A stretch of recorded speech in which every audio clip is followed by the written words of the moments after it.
आप देख रहे हैं आई विजन नेटवर्क और ये है सिटी चैनल। नई सोच नई दिशा।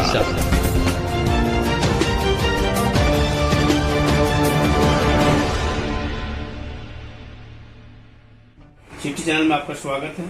धन्यवाद। चुनावी मुद्दा आपका क्या है सिकंदरा विधानसभा में? चुनावी मुद्दा कई हैं, पर जो सबसे प्रमुख है वो है स्वास्थ्य, शिक्षा और सिंचाई। सड़कों पे कई काम हुए हैं जो अपने स्तर से मैंने करवाया है, पर स्वास्थ्य में यह सरकार पूरी तरह से विफल है। तो हमारा यही मुद्दा है कि हमारे क्षेत्र में और ख़ास करके जमुई जिला के लिए स्वास्थ्य सुविधाएं उपलब्ध कराई जाए। सिंचाई में कई कामें हुए हैं, कई काम बचे हुए हैं, उन सारे कार्यों को पूर्ण कराया जाए। और शिक्षा में जिस तरह से अनियमितताएं पाई जा रही हैं, बच्चे मिड डे मील खाने के लिए स्कूल आ रहे हैं, शिक्षक नहीं हैं, तो इन सारे मुद्दों पर चुनावी मुद्दा है। खास करके किसानों के लिए हमारा यही मुद्दा है कि किसानों का कर्ज माफ़ी हो, किसानों को जो लागत है उसके बाजार समर्थन मूल्य उनको प्राप्त हो। अगर किसान खुशहाल रहेगा, मजदूर खुशहाल रहेगा, तभी यह गांव खुशहाल होगा, देश खुशहाल होगा। अलीगंज का जो है कौन डैम है, सकरा डैम है, वो अभी तक अधूरा पड़ा हुआ है। इस पर आप क्या कहेंगे? अलीगंज में कई डैम हैं, पर जो सबसे प्रमुख था घोरघट और कैलाश डैम, उसमें कार्य हो चुका है, कार्य पूर्ण हो चुका है, कहीं अधूरा नहीं है, आप पता कर सकते हैं। और कई ऐसे डैम हैं जिसको जोड़ना है, वो सब कार्य प्रगति पर है। और हमको लगता है अगर चुनाव नहीं आता, लॉकडाउन नहीं होता, तो वो सब भी कार्य पूर्ण कर लिया जाता। किसानों को जरूरत है कि हर खेत को पानी, हर हाथ को काम, इस पर आप क्या कहेंगे? देखिए, ये तो जरूरी है। जिस तरह इंसान को पानी पीने के लिए प्यास लगता है, उसी तरह खेत को भी प्यास लगती है, तभी फसल लहलहाएगी। अगर वहाँ तक पानी नहीं पहुँचेगा तो फसल नहीं हो पाएगी। अगर फसल बर्बाद हुआ तो किसान को आत्महत्या की नौबत आ जाती है। सिकंदरा विधानसभा के अंतर पड़ता है अलीगंज और सिकंदरा खैरा प्रखंड, जहाँ एक भी महाविद्यालय नहीं, बच्चियों के पढ़ने के लिए सुविधा नहीं हो पा रही है। कई बार हमने यह विधानसभा में क्वेश्चन डाला है, पर यह जमुई जिला के लिए बहुत ही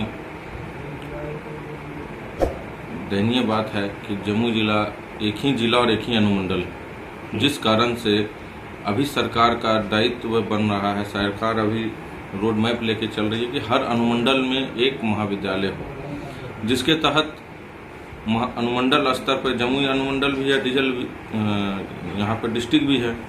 तो जिला होने के कारण, अनुमंडल होने के कारण इस पर अभी सरकार द्वारा कोई ध्यान नहीं है कि हर प्रखंड में महाविद्यालय हो। यदि भविष्य में आपकी सरकार बनती है तो सिकंदरा वासियों के लिए क्या तोहफा देंगे? देखिए, अगर सरकार बनती है तो सबसे प्रमुख मांग जो सिकंदरा वासियों को है कि सिकंदरा का अनुमंडल का दर्जा मिले, सिकंदरा पंचायत को नगर पंचायत का दर्जा मिले, खैरा और अलीगंज में महाविद्यालय बने, और खैरा का जो अतिरिक्त स्वास्थ्य केंद्र है उसको RFU किया जाए, रेफरल अस्पताल का दर्जा दिया जाए। यह लोगों का मुख्य मांग है। बाकी सिंचाई की जो योजनाएं हैं, कुंड घाट कंप्लीट हो, और मेरा पूरा प्रयास रहेगा कि उसको पूर्ण कराने का। खैरा प्रखंड के गिद्धेश्वर को पर्यटक स्थल की लोगों की मांग है, इस पर क्या कहेंगे? खैरा गिद्धेश्वर पर्यटन स्थल मांग है। खैरा में आप जन्म स्थान भी खैरा में ही है और वो पर्यटन स्थल हो गया। सरकार का कोई योजना इस टाइप से नहीं रहता है कि कोई पर्यटन स्थल हो। तो जैन धर्मियों के प्रयास से और हम लोगों के सहयोग से काफ़ी बड़ा जैन मंदिर बन रहा है, और वो नेशनल ही नहीं, इंटरनेशनल लोग वहाँ आते हैं। और आज जो स्थिति है वहाँ पे सुरक्षा से लेकर सुविधा तक वहाँ उपलब्ध है, आने जाने में भी लोगों को कोई कठिनाई नहीं है। गिद्धेश्वर भी इसी तरह से है। सरकार ने वहाँ पे काफ़ी फंड दिया, फंड में अनियमितता आए, केस हुआ, बहुत सारी बातें हुई। वो रामायण काल से जुड़ा हुआ है, रामायण सर्किट से हम चाहेंगे कि गिद्धेश्वर को जोड़ा जाए। आप सिकंदरा विधानसभा के विभिन्न गांवों का दौरा कर रहे हैं, जनसंपर्क कर रहे हैं, और जनसंपर्क कर लोगों से अपने पक्ष में मतदान करने के लिए अपील कर रहे हैं। क्या ग्रामीणों का या मतदाताओं बंधुओं का क्या मुहिम लग रहा है आपको? लोगों का बहुत अच्छा रुझान आ रहा है, गांव-गांव में समर्थन लोग कर रहे हैं, और खास करके सुदूर इलाके में जहाँ तक आज तक कोई पहुँचा नहीं है, चाहे वोट मांगने या वोट के बाद, उन इलाकों में जाने के बाद एक अपनापन का एहसास हो रहा है और लोग का जन सैलाब उतरा है। यह सरकार के खिलाफ लोगों में रोष है और कहीं ना कहीं यह मुख्य वजह है कि लोग अब 15 साल के इस सरकार से उब चुकी है। कल ही देखिए हमारे, मेरा विधानसभा तो नहीं पड़ेगा, पर जमुई जिला में बहुत निर्मम हत्या की गई।